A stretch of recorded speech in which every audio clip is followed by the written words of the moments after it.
talk tonight from President Trump on several fronts: Iran, North Korea, his tax plan, and the media. All of this as the White House prepares for what's expected to be a major international decision.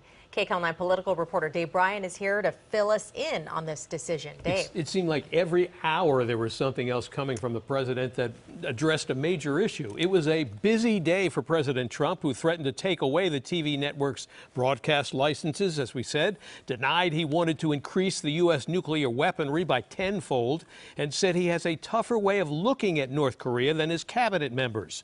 But first, the president made it clear that he intends to tear up the Iran nuclear agreement this week, even though he never used those words. On what's believed to be the eve of President Trump's Thursday announcement on the U.S. position about the Iran nuclear deal, consummated by the Obama administration, Mr. Trump was asked by Fox News talk show host Sean Hannity what he was going to do. Well, the president answered without answering. It's a very bad deal. I'm not saying anything different tonight that I have been saying for 2 years. Yeah. It's a horrible, horrible embarrassment to our country.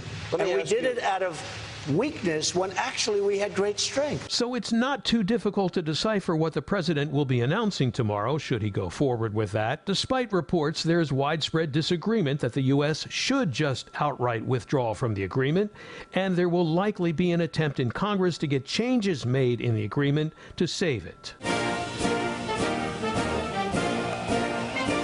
Wednesday evening, President Trump spoke to a crowd of long-haul truckers in Pennsylvania, telling them his tax reform plan benefits them more than the super rich and the big corporations, as critics have charged. Our framework ensures that the benefits of tax reform go to the middle class, not to the highest earners. It's a middle-class bill. That's what we're thinking of. That's what I want.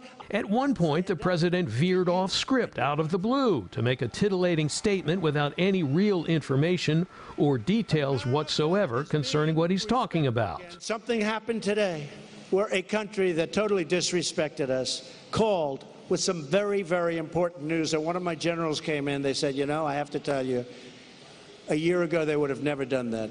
It was a great sign of respect. You'll probably be hearing about it over the next few days. So, of course, it's not really clear exactly what that was. Earlier at the White House, the president held court at a photo op with the Canadian Prime Minister, at which the president was asked about whether he and Secretary of State Rex Tillerson are on the same page when it comes to dealing with North Korea. I think I have a little bit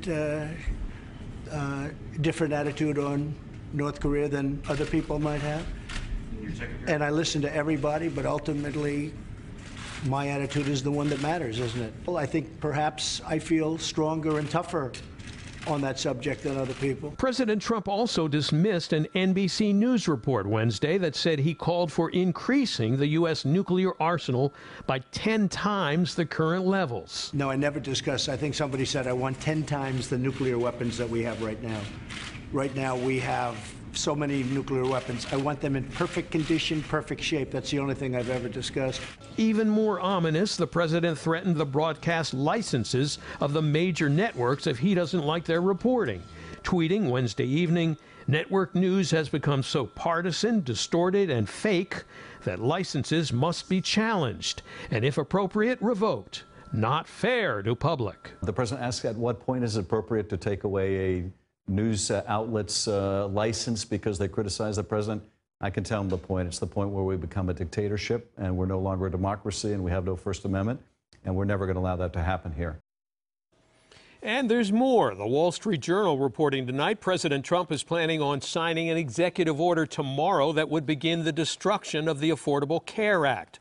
The Journal says the order will pave the way to sweeping changes by allowing the sale of cheaper policies with far less coverage than that which is currently required by Obamacare, the first step toward gutting the existing health care program. So, a lot going on today. Huh? Okay, well, is this the first time a president has really made this bold, in-your-face threat that he's going to revoke the licenses of TV broadcast networks before? Well, that is a good question, and there's an interesting story behind the answer. To my knowledge, this is the first time a president has publicly made that threat, but the Washington Post reports that in the 1970s, former President Richard Nixon, before he left Washington in disgrace after the Watergate scandal, tried to do the same thing thing is what President Trump is now talking about. But he only talked about it privately, not publicly like today. The Post should know because Nixon did challenge the licenses of a couple of stations in Florida. Nixon associates actually made the challenges. Stations whose owners were considered enemies by Nixon, and the owners were the Washington Post, whose reporters were then unraveling the Watergate scandal. And by the way, the Nixon administration found out that the networks don't have broadcast licenses because each individual local station is licensed, meaning you'd have to challenge hundreds of individual station licenses to effectively shut down the network. Elsa, Lena, back to you. All right. You couldn't make this stuff up. Yeah, no, you can't. All right, Dave, Bryan, thank you so much.